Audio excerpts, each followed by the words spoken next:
One of the unfortunate truths about long-term relationships, say marriage for example, is that it is very difficult to sustain the sexual fire, the romantic passion for each other.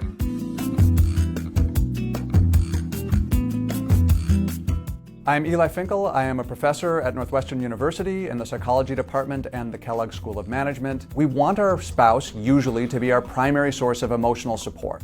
So I want to be able to come to you when I'm most vulnerable, when I'm most pathetic and weak and hurt, and I want you to support me. And that's great. It's one of the great things that we can get out of a meaningful marriage. The problem is it's not particularly hot, right? Like when I'm coming to you with my tail between my legs and just feeling weak and defeated by the world, you're probably not thinking how desirable I am. You're thinking of how much you want to nurture me in the way we might nurture a young child.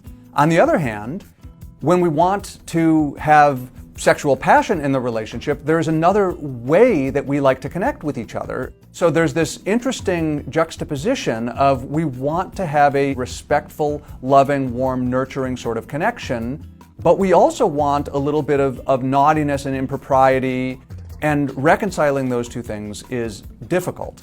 But it isn't impossible. There's been some excellent research coming out over the last decade that looks at the importance of engaging in novel and exciting activities together.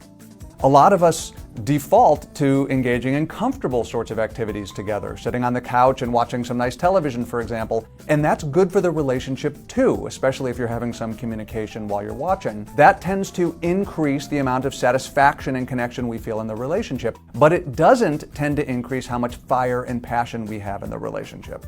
What does that is engaging in novel, that is new and exciting sorts of activities that we haven't tried before. Examples might include ballroom dancing, going hiking.